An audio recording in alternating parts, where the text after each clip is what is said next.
From का ये part एक बहुत जरूरी डिटेल से शुरू होता है जिसमें फातिमा कहती है जो वो महसूस करता है वो मैं महसूस करती हूँ। और ये चीज आगे चल के बहुत ज्यादा इंपॉर्टेंट होने वाली है। यहाँ बॉयड ने किसी तरह जेड की बात सुनकर कॉलोनी हाउस की बेसमेंट में वो दरवाजा खोज लिया जिस दरवाजे को आज से पहले कोई भी ढूंढ नहीं पाया। और ठीक यहीं से ही फ्रोम एक नई दिशा में चला जाएगा। हमें प्लान बनाना होगा। फिर उन्होंने सभी कॉलोनी हाउस वालों को बता दिया, लेकिन अभी भी कुछ कॉलोनी हाउस के मेंबर्स बॉयड और जेड से सहमत नहीं थे। तुम और टेबिथा पहले यहाँ थे, तो इसका मतलब हम सब भी पहले यहाँ थे? नहीं, मुझे ऐसा नहीं लगता। तो फिर हम सब यहाँ कर क्या रहे हैं? लेकिन फिर बॉयड, जेड और कैनी एक कमरे में आकर प्लानिंग करने लगते हैं। सभी ने एक प्लान बनाया और बॉयड सीधा उस प्लान को डोना को जाकर बता देता है, मगर डोना उसके प्लान से सहमत नहीं थी। मेरे हिसाब से ये बेवकूफी होगी। क्या तुम चाहते हो कि फिर से किसी अपने को वही सब झेलना पड़े जो फातिमा ने झेला? मेरे पास और कोई रास्ता नहीं था। खैर बॉयड यहाँ पर जो सब कुछ कॉलोनी हाउस वालों को बताया था वैसा ही डोना को कहता है। बॉयड ने कहा, यार मुझे कोई अंदाजा नहीं हमसे क्या हो जाएगा, हम किस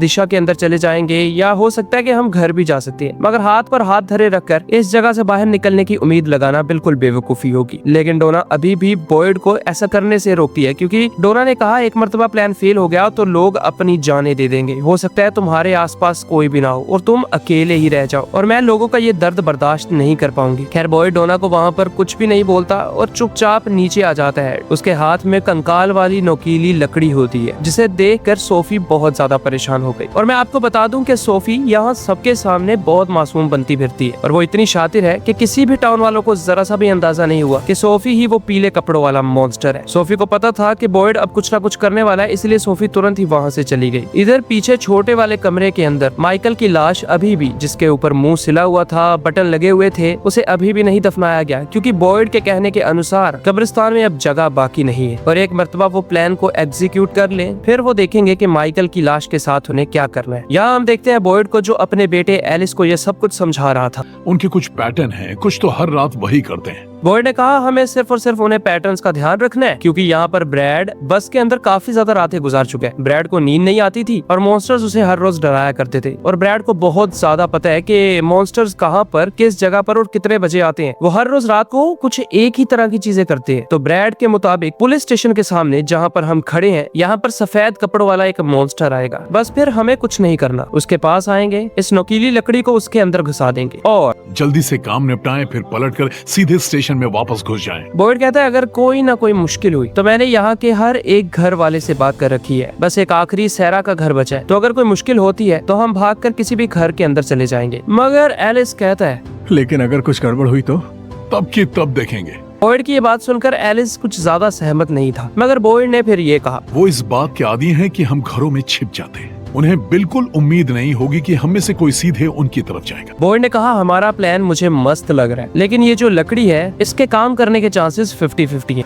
ये चीजें उन्हें चोट पहुंचा सकती हैं, उन्हें स्लो कर सकती हैं। लेकिन तुरंत ही एलिस बोला, चलो आपकी सब बातें ठीक है, लेकिन मुझे ये बताओ कि इस पूरे प्लान को करने के लिए आखिर रात को बाहर कौन जाएगा? अपनी जान जोखिम में डालकर मॉन्स्टर्स का सामना करने आखिर कौन निकलेगा? मैं करूंगा। ये सुनते ही एलिस बहुत ज्यादा चौंक जाता है और फिर सीन तुरंत ही कट हो गया। इधर डेविड टेबिथा के घर आता है, जहाँ पर वो फाइनली टेबिथा से बात करने को रेडी था, लेकिन वहाँ पर आने के बाद जब डेविड की नजर एक पेंटिंग पर गई तो अगले ही पल उसने अपने हाथ पर एक ड्रिप लगी हुई देखी। वो कुछ समझ पाता इतने में ही उसकी आंखों पर बहुत तेज रोशनी पड़ने लगती है। डेविड खौफ के मारे हड़बड़ा जाता है, लेकिन तभी वो सब कुछ वहाँ से गायब हो गया। ये चीज बिल्कुल उसी तरह थी जिस तरह बार में मौजूद सोफी ने डेविड को बताया था। क्या आपने कभी सोचा है कि शायद ये सब बस एक सपना हो? फिर सीन शिफ्ट होता है विक्टर, टेबिथा और ईथन पर, जहाँ पर फाइनली विक्टर को वो पोटली मिल जाती है। उस पोटली के अंदर 3 लोगों के दांत थे, जिन्हें देखकर विक्टर को तुरंत ही याद आ गया कि टेबिथा इस टाउन के अंदर मनहूसियत लेकर आई है। जब जब टेबिथा यानी टेबिथा सी एक और औरत अपने साथ बच्चा और बच्ची लेकर आती है, तब टाउन वालों के साथ बहुत ज्यादा बुरा होता है। आखिरी मर्तबा जब टेबिथा मेरी माँ थी तो मैं और मेरी बहन तुम्हारे साथ यानी अपनी माँ के साथ इस टाउन में आए थे, और वो पीले सूट वाला आदमी यहाँ पर सबको खा गया। विक्टर, तुम समझती क्यों नहीं? पिछली बार भी तुम इस शहर में आई थी, फिर वो पीले सूट वाला आदमी आ गया, सब मर गए, और अब तुम फिर से लड़का लड़की के साथ हो और वो पीले सूट वाला आदमी वापस आ गया है। तुम्हें पता होना चाहिए क्या होने वाला है। बस करो। यहाँ हम देखते हैं बॉयड को, जो अपने पुलिस स्टेशन के अंदर नोकीली लकड़ी को लेकर बार बार यही सोच रहा था, अगर उनका प्लान फेल हो गया, अगर डोना की बात सच हुई तो वो क्या करेंगे। मगर इतने में वहाँ पर सोफी आ गई। सॉरी, तकलीफ नहीं देना चाहती थी। नहीं, वो टाउन के हर एक आदमी के साथ बहुत मीठी बनकर रहती थी ताकि उस पर किसी को शक ना हो। लेकिन बातों ही बातों में सोफी ने बॉयड से कहा, सुबह आपने जो कहा था मैं उस बारे में सोच रही थी, उन सुरंगों में जाकर बच्चों की हड्डियां निकालने की बात। दोस्तों यहाँ पर सोफी एक बहुत बड़ी गलती कर देती है। दरअसल बॉयड, जेड और कैनी ने ये सब कुछ तो बताया ही नहीं था कि वो लोग सुरंगों में जाकर हड्डियां निकालने वाले हैं। और ये सब कुछ सोफी को कैसे पता? मगर उससे भी ज्यादा बुरी किस्मत ये थी कि बॉयड के दिमाग की बत्ती नहीं जलती। बॉयड को सोफी पर जरा सा भी शक नहीं होता कि आखिर से पता चला तो पता चला कैसे। बॉयड तो उल्टा से यही कहता है, हाँ बिल्कुल है, लेकिन शायद वही हमें वापस घर पहुंचा दे। और अब तक के इस सफर में पहली मर्तबा बॉयड से कुछ इम्पोर्टेंट डिटेल छूट रही थी। और एक मर्तबा नहीं, सोफी ने बार बार हड्डियों का जिक्र किया। सोफी कहती है, अगर वो हड्डियां इतनी ही अहम है तो वो आपको सुरंगों में जाकर लेने नहीं देंगे। बॉयड को उसकी ये बात सुनकर भी सोफी पर शक नहीं होता और उल्टा बॉयड ने कहा, बाजी अब हमारे हाथ में है। हमारे पास ये जो नुकीली कंकाल की लकड़ी है ना, इससे तबिथा ने एक बड़ी गुड़िया को मारा। हमें लगता है कि ये उन मॉन्स्टर्स पर भी काम करेगी। सच में? यहाँ सीन शिफ्ट हुआ और हम देखते हैं जेड और कैनी को, जो दोनों बॉयड के कहने पर उन नीचे वाली टनल्स का नक्शा बना रहे थे। दरअसल जेड उन टनल्स में काफी मर्तबा जा चुके हैं, रियलिटी के अंदर भी, और जब जेड ने मशरूम्स खाए थे उनके बाद भी, यानी अपने ख्यालों में। लेकिन जेड इस चीज का नक्शा किसी कागज पेंसिल से या किसी बड़े चार्ट पर नहीं ड्रॉ कर रहा था, बल्कि जेड ने 2 टेबल्स को जोड़ा और उन पर काफी छोटी बड़ी तारों के साथ कुछ लोहे के टुकड़े और कटे जले पाइप्स के साथ नक्शा बनाना शुरू कर दिया। ये चीज कैनी को बहुत ज्यादा इरिटेटिंग लगती है। क्या किसी तरह हम इन सुरंगों का नक्शा नहीं बना सकते हैं? लेकिन जेड को कैनी पर गुस्सा आ जाता है, क्योंकि कैनी चुपचाप वहाँ पर बैठा हुआ मशवरे ही दिए जा रहा था। और माहौल को हल्का करने के लिए जेड कैनी से पूछता है, इस शहर में आने से पहले क्या करते थे? क्यों न इसी पर फोकस करें? लेकिन जेड ने कहा, नहीं, पहले मैंने जो सवाल पूछा उसका जवाब दो। कैनी जेड के लाख पूछने के बावजूद भी यहाँ आने से पहले क्या करता था इसके बारे में नहीं बताता, क्योंकि जब वो पुरानी बातें छेड़ेगा तो उसे अपनी माँ और अपने पिता की याद आएगी, जिसके चलते कैनी बहुत ज्यादा दुखी हो जाएगा। लेकिन तभी वहाँ पर डेविड आ जाता है, जो हर रोज की तरह आज भी शराब खाने में शराब पीने आया था। इसी मौके का फायदा उठाते हुए कैनी ने जेड से बोला, मैं जरा वॉशरूम होकर आता हूँ, और वो जेड के लाख रोकने के बावजूद भी वहाँ से चला गया। इधर अंदर डेविड ने शराब की बोतल खोली और बड़ी तेजी से उसे पीने लगता है। यहाँ सीन शिफ्ट हुआ और हम देखते हैं मॉन्स्टर यानी सोफी को, जो चलते चलते बकरियों के बाड़े में आई थी। वो दरवाजा खोलकर अंदर जाती है और सबसे छुपते छुपाते हुए मुर्गियों को देखने लगी। वो एक मुर्गी के पास आई और उसके अंडों में से एक अंडे को उठाकर सूंघने लगती है, और फिर सोफी ने वो अंडा अपनी जेब में डाल लिया और चुपचाप वहाँ से बाहर आ गई। यहाँ हम देखते हैं जूली को, जो सबसे छुपते छुपाते हुए चाय के अंदर शराब डालकर पी रही थी, क्योंकि उसे अपने पिता का दुख खाया जा रहा होता है। वहाँ पर एल्जिन आया, जो जूली से पूछकर उसके पास बैठ जाता है। एल्जिन ने जूली का दुख हल्का करने की कोशिश की और जूली भी इस बात को एंजॉय करती है, क्योंकि उसे अपनी होश खत्म होती नजर आ रही थी। जैसे जैसे शराब का असर होता तो वो ऊट पटांग बातें करने लगती, इसीलिए एल्जिन का मूड खराब हो गया। मगर जब जूली को रियलाइज हुआ तो जूली उसे सॉरी कहती है और फिर वो सीन भी कट हो जाता है। सीन वापस से शिफ्ट हुआ डेविड और जेड पर, जहाँ अब जेड अपना सारा काम दाम छोड़कर डेविड के पास आ गया था, क्योंकि उसे लग रहा होता है कि डेविड अपनी जान पर जुल्म कर रहा है। इतनी ज्यादा शराब किसी भी इंसान के लिए अच्छी नहीं है। वो डेविड का गम हल्का करने के लिए उसके पास आया और डेविड को कहता है, तुमने तबिथा से बात करने की कोशिश की? मगर डेविड ने कहा, उस औरत से बात की जिसे तुम मेरी मर चुकी पत्नी का पुनर्जन्म कह रहे हो। ये सुनते ही जेड चुप हो जाता है। काफी देर सोचने के बाद जब जेड डेविड से बात करने की कोशिश करने लगा, तब डेविड को अपने आसपास हॉस्पिटल की कुछ मशीनें चलने की आवाज आने लगी, और अगले ही पल डेविड अपने आप को हॉस्पिटल में पाता है, जहाँ उसके करीब ही एक नर्स खड़ी थी। आंखें ऊपर करो, सुनाई दे रहा हो तो पलक झपकाओ। अगले ही पल डेविड के पास विक्टर आ गया, जो अपने पिता को बुला रहा था। डैड, मेरे साथ रहिए। हेनरी, हे हेनरी। जब डेविड को एक मर्तबा फिर से होश आई तो वो जेड को देखकर डर जाता है। रुको, क्या हुआ था अभी? मगर डेविड जेड की बात का जवाब दिए बिना ही वहाँ से चला गया। जहाँ हम देखते हैं बॉयड को, जो अपने कहने के अनुसार सैरा के घर में आया था। वो सैरा को कहता है, आज रात मैं मॉन्स्टर्स पर वार करूंगा। मेरा पहला प्लान तो यही है कि मैं वापस पुलिस स्टेशन के अंदर चला जाऊं, लेकिन अगर कुछ भी गड़बड़ होती है तो मैं भागकर जो भी घर करीब हुआ वहाँ पर चला जाऊंगा। तुम्हारे साथ बाकी के जो भी घर हैं वो सभी रात होने पर अपने अपने दरवाजों पर खड़े होंगे। बस तुम्हें भी ऐसा ही करना है। जैसे ही रात हो, रात के 1 बजे से पहले पहले तक तुम्हें दरवाजों पर ही खड़े रहना है, और मैं उम्मीद करता हूँ कि हमें कामयाबी मिल जाएगी। लेकिन सैरा कहती है, क्यों ना मैं उन मॉन्स्टर्स पर वार करूं? वैसे भी मैं काफी दिनों से कुछ भी नहीं कर रही और मैं ऐसी लाइफ से बोर हो चुकी हूँ। लेकिन बॉयड ने इससे साफ इनकार कर दिया और वो कहता है, जब हम उन सुरंगों में जाएंगे तब तुम्हारी जरूरत पड़ेगी। और ये सुनकर सहरा चुप हो जाती है। यहाँ हम देखते हैं सोफी को, जो सबसे छुपते छुपाते हुए माइकल की लाश के पास आई थी। वो आहिस्ता आहिस्ता करके उसके पास आकर बैठ गई और उसकी लाश पर से कपड़ा हटाती है। फिर उसने अपनी पॉकेट में से वही अंडा निकाला और उस पर कुछ पढ़ने लगी। जब उसका पढ़ना पढ़ाना बंद हो गया तो वो अंडे को माइकल की छाती पर रख कर दबा देती है। अंडा टूटते ही सोफी बहुत ज्यादा खुश हो गई और वो माइकल को बोलती है, खेल खेलने का वक्त आ गया। और उस टूटे हुए अंडे के साथ ही माइकल को वहीं पर छोड़कर चली गई। यहाँ सीन कट हुआ और हम देखते हैं शाम का सीन, जब अब वही घड़ी आ चुकी थी जिसमें वो मॉन्स्टर्स पर अटैक करने वाले थे। बॉयड सबको घंटी बजाकर अलर्ट करता है और सभी अपने अपने घरों में जाकर मॉन्स्टर्स पर अटैक करने के प्लान में रेडी थे। यहाँ हम देखते हैं फातिमा को, जो कॉलोनी हाउस के अंदर हर एक जगह पर यानी हर एक खिड़की को ढांक रही थी। तभी अपने कमरे में से डोना बाहर आई, जिसे अजीब तरह की घबराहट हो रही थी। कहाँ जा रही हैं आप? योगा, तुम्हें क्या लगता है कि मैं क्या कर रही हूँ? मगर फातिमा डोना की बहुत ज्यादा केयर करती थी अपने बिस्तर पे वापस जाइए। और बदले में डोना भी फातिमा की बहुत ज्यादा परवाह करती थी, इसीलिए वो फातिमा की बात मानकर अपने कमरे में चली गई। यहाँ सीन कट हुआ और हम देखते हैं नीचे का सीन, जहाँ पर सोफी आज टाउन की बजाय यानी सहरा के घर रहने की बजाय कॉलोनी हाउस में आ गई थी। जब उससे यहाँ आने की वजह पूछी गई तो वो कहती है, मैंने सुना बॉयड शहर में कुछ प्लान करा था, मुझे राक्षसों से डर लगता है। और उसे अंदर आने की अनुमति दे दी गई। Thank you. फिर सीन शिफ्ट होता है बॉयड पर, जो घंटी बजाकर सबको अलर्ट कर चुका था और अब प्लान को एग्जीक्यूट करने की बारी थी। कुछ ही घंटों में रात हो जाएगी और जब मॉन्स्टर्स बाहर आएंगे तो ये मॉन्स्टर्स की माँ बहन एक कर देंगे। बॉयड पुलिस स्टेशन के सामने आया। ठीक है, मैंने सभी घरों में लोगों से बात कर ली है, सब कुछ सेट है। इतना कहते ही बॉयड पुलिस स्टेशन के अंदर आ गया। अंदर आते ही वो सभी चीजों को चेक करने लगता है, लेकिन एलिस और कैनी अभी भी इस बात पर सहमत नहीं थे कि बॉयड अकेला बाहर जाए। लेकिन बॉयड किसी की भी नहीं मानने वाला था। वो तो बस हर एक पल अपने प्लान की बात करता। मैं सोच रहा हूँ कि रात होने के बाद उन्हें 1 घंटा दिया जाए। यानी बॉयड उन्हें भनक तक नहीं होने देना चाहता था कि आज मॉन्स्टर्स पर बहुत बुरी और बड़ी काली रात होने वाली है।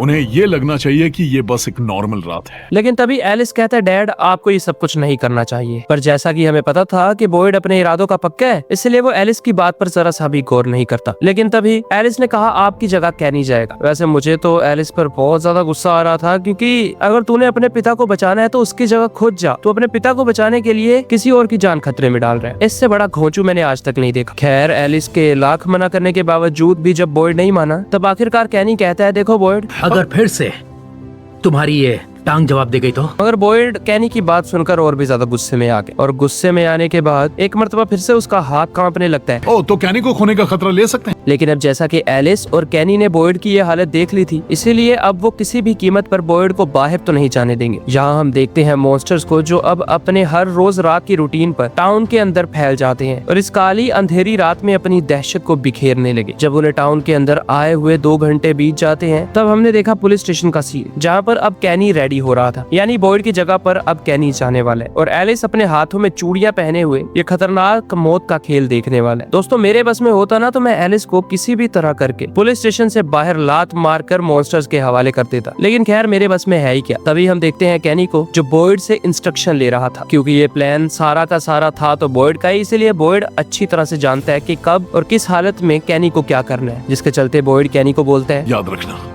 अगर तुम स्टेशन में वापस नहीं पहुंच सकते तो हमारे पास चर्च, बस, डाइनर और खेत में ताबीज है। तो सबसे सेफ रूट ढूंढो और वहां से भागो। तभी सीन कट हुआ और हम देखते हैं सोफी को, जो कॉलोनी हाउस के अंदर एक अकेले कमरे में बैठी हुई वही मंत्र पढ़ने लगी, जिस मंत्र को उसने अंडे पर पढ़ा था और उस अंडे को माइकल की छाती पर फोड़ दिया था। बस इतना ही था कि हम देखते हैं माइकल को, जिसमें पता नहीं कैसे उसके शरीर के अंदर जान आ जाती है। वो लगातार कांपे ही जा रहा होता है और उसने अपने मुंह पर हाथ लगाने की कोशिश। तुरंत ही उसे पता चल गया कि उसका मुंह एक धागे की मदद से सिल दिया गया है, जिसकी वजह से वो बहुत ज्यादा डर जाता है। वो हड़बड़ी में आकर तुरंत ही अपने मुंह में हाथ डालता है और अपने मुंह को खोलने के लिए जोर लगाने लगा, जिससे बेचारे का मुंह ही फट गया। यहाँ हम देखते हैं कैनी को, जो जिंदगी में पहली मर्तबा मॉन्स्टर्स का सामना करने वाला था और ऐसा काम इस टाउन के अंदर बहुत कम लोगों ने किया है। बॉयड उसके पास आकर उसको समझाने लगता है, तेज और सटीक, बस मारो और भागो। फिर बॉयड ने दरवाजा खोला और कैनी अपने हाथ में वही नोकीली लकड़ी लेकर निकल गया मॉन्स्टर्स का शिकार करने।